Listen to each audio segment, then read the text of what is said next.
Hi friends, আমরা এই ক্লাসে একটা নতুন টপিক শুরু করতে যাচ্ছি, সেটা হচ্ছে প্রাইভেট ইনকাম। তো এই টপিকটা শুরু করার আগে চলো আমি কিছু একটা কমন সেন্সের কিছু একটা প্রশ্ন জিজ্ঞাসা করি। মনে মনে আমি তো এখন একটা অনলাইনে ক্লাস নিচ্ছি না, তোমরা নিজেরা একটু পজ করে একটু ভাববে। তো মনে করো ন্যাশনাল ইনকাম কোনটাকে বলে? আশা করি আমি যতটুকু পড়িয়েছি ততটুকু তোমরা বলতে পারবে যে ন্যাশনাল ইনকাম হচ্ছে কি net national product at factor কস্টকে বলে। এবার এই net national product at factor cost থেকে আমি যদি গভর্নমেন্ট সেক্টরের ইনকাম যে আছে সেটা বাদ দিয়ে দিই, কি পড়ে থাকবে? Government sector income. তার মানে অবশ্যই পড়ে থাকবে প্রাইভেট সেক্টর ইনকাম। কারণ কি, যখন আমি ন্যাশনাল ইনকামটা সেটা ইকুয়াল টু কি হবে? Government sector income plus private sector income. আচ্ছা, এবার প্রাইভেট সেক্টর ইনকাম এই টার্মটার মধ্যে একটা টুইস্ট আছে। কিরকম টুইস্ট? যে প্রাইভেট ইনকাম হচ্ছে এর দুটো সেগমেন্ট আছে। প্রথম সেগমেন্টটা হচ্ছে ফ্যাক্টর ইনকাম, আর একটা হচ্ছে নন ফ্যাক্টর ইনকাম বা পেমেন্ট ট্রান্সফার পেমেন্টস। নন ফ্যাক্টর ইনকাম মানে যেটা আমরা পরিশ্রম ছাড়া যে ইনকামটা করছে সেটাকে বলবো হচ্ছে আমরা নন ফ্যাক্টর ইনকাম। আর এখান থেকে এইটুকু যদি আমি বাদ দিই তাহলে কি পড়ে থাকবে? আমাদের পড়ে থাকবে প্রাইভেট ইনকাম নয়, এখানে পড়ে থাকবে প্রাইভেট সেক্টর ইনকাম। তার মানে এখানে কিন্তু নন ফ্যাক্টরি ইনকাম কিন্তু যোগ করার নেই, মানে এখানে ইনক্লুড করা নেই। আমাদের এই ক্লাসটা কি হচ্ছে? আমাদের এই ক্লাসটা হচ্ছে প্রাইভেট ইনকামের উপর।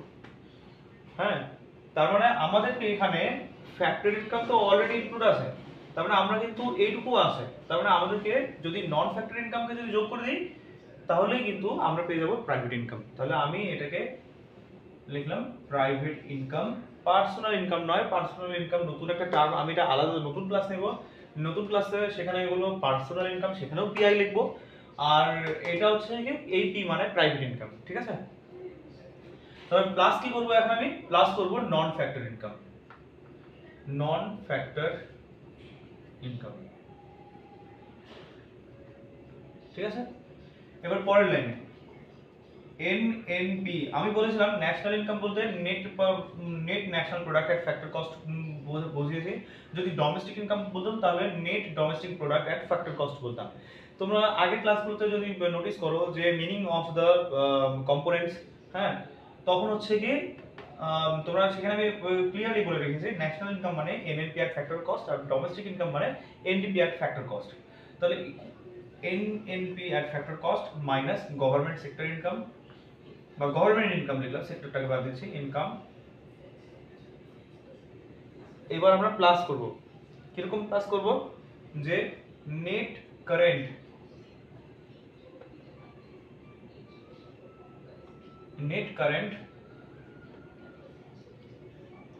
From government. গভর্নমেন্ট কি সাবসিডি দিচ্ছে, হ্যাঁ, গভর্নমেন্ট কি ট্যাক্স নিয়ে নিচ্ছে। ধরো গভর্নমেন্ট হচ্ছে কি ট্যাক্স নিল, তার মানে কি গভর্নমেন্ট আমি যখন কোন একটা প্রোডাক্টকে বিক্রি করতে যাচ্ছি তখন কিন্তু গভর্নমেন্ট আমার কাছ থেকে মানে না, যে কিনবে তার কাছ থেকে একটা ট্যাক্স কেটে নেয়, সেটাকে বলে ইনডিরেক্ট ট্যাক্স। সেটা কিন্তু সেই ইনডিরেক্ট ট্যাক্স আমি আগেও বলেছি, ইনডিরেক্ট ট্যাক্স যখন হচ্ছে কি গভর্নমেন্ট সেট করে এই ট্যাক্সটাকে বৃদ্ধি করার জন্য কিন্তু ন্যাশনাল প্রোডাক্টের সংখ্যামান বেড়ে যেতে পারে, কিন্তু গুডস অ্যান্ড সার্ভিসেসের কিন্তু কোনো পরিবর্তন হয় না। তার মানে কি যে এই যে ইনডিরেক্ট ট্যাক্স এটা কিন্তু একটা নন ফ্যাক্টর ইনকামের মধ্যে পড়ে যায় গভর্নমেন্টের, মানে ট্রান্সফার পেমেন্টসের মধ্যে পড়ে যায়। তো সেটাই কিন্তু আমাদের তো ক্যালকুলেট করার কথা, নন ফ্যাক্টরি ইনকামকে ক্যালকুলেট করার কথা। কি করলাম আমি, লিখলাম নেট কারেন্ট ফ্রম গভর্নমেন্ট, মানে একদিকে প্রাইভেট সেক্টর এর কাছ থেকে বা প্রাইভেট কোম্পানির কাছ থেকে গভর্নমেন্ট ট্যাক্স নিচ্ছে, ইনডিরেক্ট ট্যাক্স হিসেবে নিয়ে নিল গভর্নমেন্ট। আবার গভর্নমেন্ট কিন্তু আবার প্রাইভেট কোম্পানি বা প্রাইভেট সেক্টরকে সাবসিডিও দিচ্ছে। অর্থাৎ যখন সাবসিডির পরিমাণটা, মানে এই দুটো আরো আনুষঙ্গিক ট্রান্সফার পেমেন্টসকে যদি আমরা যোগ করি তাহলে সেটাকে দাঁড়ায় হচ্ছে নেট কারেন্ট ফ্রম গভর্নমেন্ট। হ্যাঁ, তার মানে গভর্নমেন্ট মানে current from government minus current মানে টু গভর্নমেন্ট, এভাবে বলতে পারি আমরা।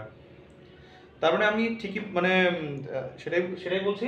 তো এটাকে একসঙ্গে করে মানে current from government minus current two government, government থেকে মানে কিছু পয়সা পাওয়া যাচ্ছে মাইনাস গভর্নমেন্ট কতটা নিচ্ছে, সেটাকে বলছি আমি নেট কারেন্ট ফ্রম গভর্নমেন্ট। ঠিক আছে, প্লাস নেট কারেন্ট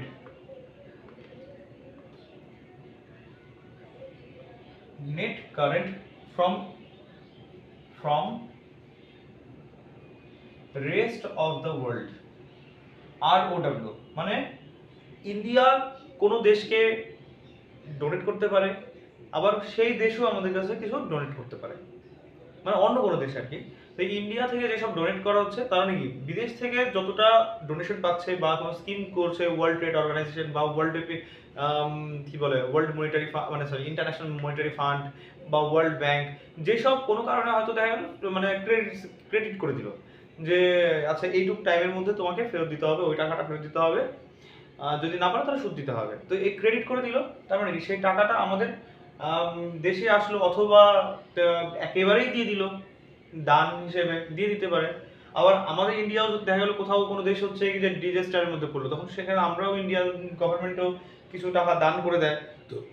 তো বিদেশ থেকে যেটা আসছে মাইনাস বিদেশে যেটা যাচ্ছে সেটাকে আমরা বলছি যে নেট কারেন্ট ফ্রম ROW বা রেস্ট অফ দ্য ওয়ার্ল্ড। ঠিক আছে, এগুলো গেল আমাদের হচ্ছে নন ফ্যাক্টর ইনকাম। ঠিক আছে, আচ্ছা আর কি হবে লক্ষ্য করো, net national product. Net national মানে কি ডোমেস্টিক, আমাদের দেশের সীমানার মধ্যে কত ইনকাম হচ্ছে বা কত প্রোডাক্ট আছে, টোটাল প্রোডাক্ট কত আছে, প্লাস ন্যাশনাল যখন বলছি তার মানে সেখানে অলরেডি ইনক্লুড করা আছে NF মানে net factor income, NFIA net factor income from abroad. আচ্ছা আমি যদি এটাকে পিআইটাকে ডোমেস্টিকে সাজাতাম, এখানে যদি ডি লিখতাম, যদি ডি লিখতাম তাহলে আরেকটা সূত্র লিখে দাও, এটাকেই লেখো পারলে সেখানে এর জায়গায় ডি লিখবে, ডি লেখার পর লিখে রাখবে plus NFIA net factor income from abroad. আমি এই সম্বন্ধে কিন্তু অলরেডি ক্লাস নিয়ে ফেলেছি, সেখানে কিন্তু ডিটেইলে আমি মানে ডিসকাস করেছি, সঙ্গে আমি অঙ্কও করিয়েছি, আশা করি তোমরা বুঝতে পেরেছো। তাহলে লক্ষ্য করো আমরা কিন্তু প্রাইভেট ইনকামে পৌঁছে গেলাম, কি যে national income total income minus গভর্নমেন্টের ইনকাম, বাকি হলো প্রাইভেট সেক্টর ইনকাম, তার মধ্যে আমরা কি করলাম নন ফ্যাক্টরি ইনকামকে জুড়ে দিলাম, তাহলে পেয়ে গেলাম আমরা প্রাইভেট ইনকাম। ঠিক আছে, আশা করি আমি বোঝাতে পেরেছি। তো নেক্সট ক্লাসে আমরা পড়ব পার্সোনাল ডিসপোজেবল ইনকাম অথবা পার্সোনাল ইনকাম, এইসব নিয়ে আমরা আলোচনা করব। তো এই ক্লাসটা এখানেই থাকছে, ভালো করে পড়ো, অল দ্য বেস্ট, বাই।